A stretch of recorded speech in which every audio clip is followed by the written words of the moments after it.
Bonjour, bienvenue dans la série sur les bases de la mécanique quantique. Donc nous continuons sur la théorie ondulatoire et la théorie ondulatoire peut aussi expliquer des phénomènes tels que la polarisation. Celle-ci est due à une orientation de l'onde. Si on a par exemple une oscillation verticale, on peut aussi avoir une oscillation horizontale. Ou alors le phénomène de décomposition d'un rayon lumineux par un cristal de calcite. Le rayon est en fait séparé selon les deux polarisations, comme si le cristal provoquait deux réfractions en même temps. Mais ce n'était pas encore tout. Nous avons dit que la théorie corpusculaire nécessitait une vitesse dans l'eau différente suivant la couleur. La vitesse dans l'eau, de la lumière dans l'eau, fut mesurée la première fois par Armand Hippolyte Louis Fizeau, qui a vécu de 1819 à 1896, et le résultat était clair. La vitesse de la lumière dans l'eau était inférieure à celle dans l'air, environ les 2/3, entraînant, contrairement à l'hypothèse de Newton. La lumière est également sujette au phénomène d'interférence, qui est incompréhensible avec des corpuscules, mais qui est évident avec des ondes, comme le montre l'expérience de Young. Donc on a une source de lumière. Alors il faut une source de lumière monochromatique, c'est-à-dire d'une seule couleur, car il faut avoir une seule longueur d'onde. Et la couleur dépend de la longueur d'onde. Une bougie, par exemple, ne conviendrait pas, même la plupart des lampes, car elles émettent plein de couleurs différentes. On peut, par exemple, utiliser un prisme pour sélectionner une couleur précise, bien que ça soit peu efficace parce que en prenant qu'une toute petite partie de ce qui est dispersé par le prisme, on n'a pas beaucoup de lumière, ou alors on utilise à notre époque un laser. On peut aussi utiliser certaines lampes qui donnent des couleurs bien précises, c'est le genre de choses qu'a fait Young à son époque, telles que la lampe au sodium ou la lampe au mercure, avec des couleurs intenses, avec une longueur d'onde bien précise. On utilise un écran de façon à avoir une belle onde circulaire qui se propage, un deuxième écran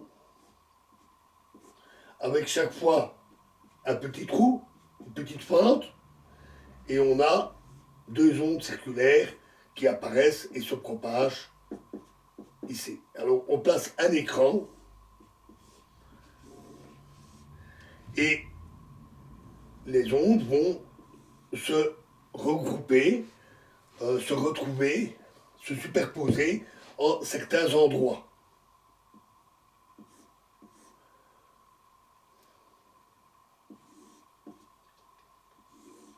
Par exemple. Alors, donc l'onde a un aspect ondulatoire comme ceci. Et selon le chemin qui est parcouru, qui est plus ou moins long, cela provoque un décalage dans la position des bosses et des creux de l'onde. Ici, les ondes parcourent clairement la même distance et les deux ondes arrivent avec le même décalage. Les bosses se superposent aux bosses, les creux se superposent aux creux, ce qui donne une lumière plus intense, une bande claire. Ici, avec la différence de parcours, on a un décalage d'une demi-longueur d'onde, donc on a des bosses qui se superposent avec des creux, et des creux avec des bosses, et qui donc s'annulent l'un l'autre, ce qui donne une bande sombre.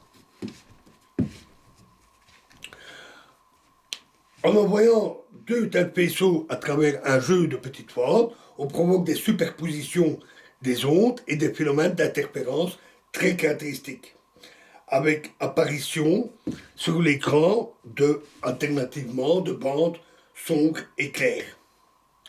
C'est Thomas Young, mais qui a vécu de 1773 à 1829, qui a mis clairement ce phénomène en évidence. Et les phénomènes d'interférence avec la lumière sont fréquents. On les rencontre souvent, comme avec les anneaux de Newton, qui d'ailleurs l'avait conduit à créer une théorie mixte utilisant aussi l'éther. Les corpuscules seuls ne suffisaient pas. On observe aussi de telles interférences facilement, même en lumière naturelle, quand il y a une flaque d'huile. On a des phénomènes d'interférence qui provoquent des irisations, des bandes de couleurs qu'on voit souvent dans les flaques d'huile. Les interférences est un des arguments les plus forts pour la théorie ondulatoire. Car si on suppose que c'était des corpuscules, en ouvrant une seule fente, on aurait ici un certain nombre, on va dire ici, on aurait ici un certain nombre de corpuscules qui arriveraient. En ouvrant la deuxième fente, on devrait avoir un peu plus de corpuscules. Au pire, le même nombre, et au mieux, nettement plus de corpuscules et donc de lumière. Mais ce n'est pas ce qui est observé, on obtient une bande sombre. Et donc il y a moins de corpuscules quand on ouvre les deux fentes. Ce qui paraît complètement absurde avec des corpuscules, ceux-ci n'allant pas comme les crues et les bosses, les corpuscules n'allant pas se détruire les uns les autres. Augustin Fresnel, de 1788 à 1827, ou encore Karl Weierstrass, de 1819 à 1897, et d'autres savants illustres ont apporté leur contribution. Après la mort de Newton, avec le progrès de toutes ces expériences et les progrès de la théorie ondulatoire, celle-ci s'est imposée progressivement jusqu'à être dominante et avec, en plus, peu de temps après, l'arrivée de l'électromagnétisme, qui réussit brillamment à fusionner les théories de l'électricité, donc c'est Maxwell qui a réalisé ça, les théories de l'électricité, du magnétisme et de la lumière. Maxwell n'a pas fait tout seul, il a hérité des travaux de tous ses prédécesseurs sur l'électricité, le magnétisme, et en particulier Faraday. Notons qu'à l'époque, les ondes lumineuses étaient vues comme des vibrations mécaniques d'un milieu hypothétique, l'éther, mais avec la multiplication des expériences cherchant à mettre en évidence l'éther, ou tout au moins ses propriétés, l'hypothèse de l'éther a fini par devenir douteuse, les propriétés étaient parfois contradictoires, jusqu'à perdre toute substance, sans jeu de mots. Et c'est la relativité restreinte qui a porté un coup définitif à cette hypothèse, on en a parlé, en la rendant inutile. Mais de ce fait, la nature de la lumière revenait aussi sur le devant de la scène. Si ce n'est pas une vibration d'un milieu comme l'éther, qu'est-ce que c'est? Et donc, cela ouvrait la porte à d'autres hypothèses et d'autres recherches. Le terrain était prêt pour la mécanique quantique. Voilà pour ce bref historique. Mais avant d'approfondir un peu, avant de passer aux prochaine étape, on parlera de l'atome. Avant ça, on va approfondir de manière un peu plus précise, un peu plus quantitative, le concept d'onde. Je vous remercie.